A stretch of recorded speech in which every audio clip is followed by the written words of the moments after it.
राजू भाई दीक्षित को लगातार सुनता था मैं। ये तो राजीव दीक्षित की तरह बोलता है रे। राजीव दीक्षित का नाम लोगे। राजीव दीक्षित जी को किसने मारा? जिनके विरोधी भी जिनके चरित्र के बारे में स्वप्न में भी प्रश्न चिन्ह नहीं लगा सकते, ऐसा उज्जवल और धवल चरित्र राजीव भाई। राजीव दीक्षित जी आप कह सकते हैं कि वो स्वामी विवेकानंद का एक रूप थे। जिस तरह से वो भारत की संस्कृति को ले जा रहे थे, उनको रहस्यमय तरीके से मौत हो गई राजीव दीक्षित जी को, कोई जाना ही नहीं क्या हो गया। मैं राजू भाई दीक्षित को लगातार सुनता था, मैं बड़ा उनसे हर बात पर सहमत रहता था। उनकी भी हत्या हुई इसीलिए। आप लोग किस बेवकूफी में फंसे हैं। क्वालिटी ऑफ लाइफ की बात करिए, क्वालिटी ऑफ प्रोडक्ट बेवकूफी की बात है। तो आपको जानकर हैरानी होगी कि महानायक अमिताभ बच्चन पेप्सी का ऐड इसलिए नहीं करते क्योंकि उनकी आदत पेप्सी पीने की वजह से खराब हो गई थी। बॉलीवुड अभिनेत्री हेमा मालिनी लक्स साबुन से नहीं बल्कि बेसन में मलाई डालकर नहाती हैं और पूरे देश को ये बात नहीं बताती, वरना पूरे देश की महिलाएं हेमा मालिनी की तरह खूबसूरत हो जाए।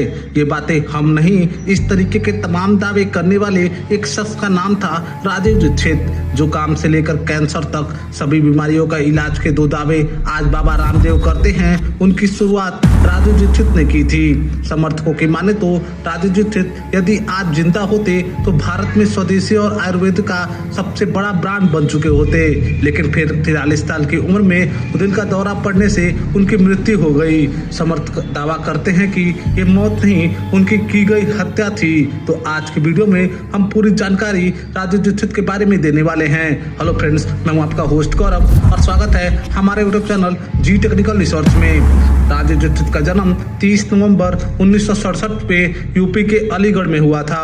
बताया जाता है कि उन्होंने इलाहाबाद से बीटेक और फिर आईआईटी कानपुर से एमटेक की पढ़ाई की। इसके अलावा वह अपने वीडियो में राजीव दीक्षित दावा करते थे कि उन्होंने फ्रांस से पीएचडी की थी और CSIR से एंटी ग्रेविटी पर रिसर्च पर काम किया। और वो बताते हैं कि उनकी रिसर्च के लिए जर्मनी का मैक्स प्लांक इंस्टीट्यूट अरबों डॉलर देने के लिए तैयार हो गया था, लेकिन वो नहीं चाहते थे कि उनकी रिसर्च किसी और देश के हाथ लगे, इसलिए उन्होंने रिसर्च बेचने से इनकार कर दिया।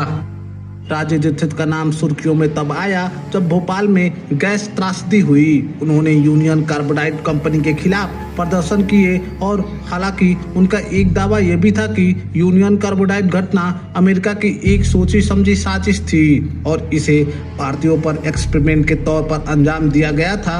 और यहाँ से राजीव दीक्षित ने विदेशी कंपनियों के खिलाफ एक मुहिम शुरू की। उन्होंने देश भर में घूमकर भाषण देने शुरू किए और इन भाषणों में वो भारतीय शिक्षा व्यवस्था, टैक्स सिस्टम, मॉडर्न मेडिसिन और अंतर्राष्ट्रीय कंपनी की आलोचना करते थे।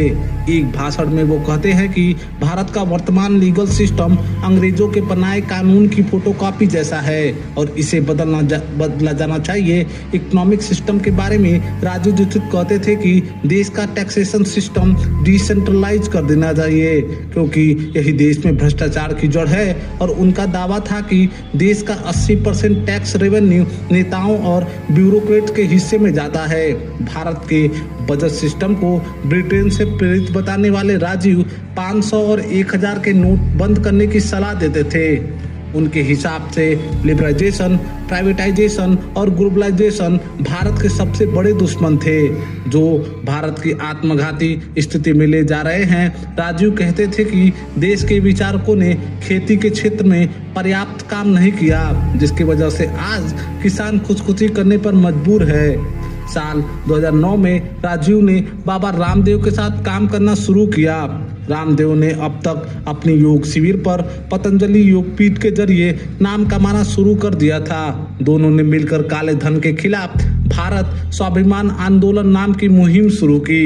आंदोलन के तहत राजीव और रामदेव ने योजना बनाई कि लोग को अपने साथ जोड़ने के बाद 2014 में वो देश के सामने अच्छे लोगों की एक नई पार्टी का विकल्प रखेंगे और लोकसभा चुनाव में दावेदारी पेश करेंगे। और उस दौर में बाबा रामदेव आस्था और संस्कार चैनल के जरिए योग का प्रचार किया करते थे।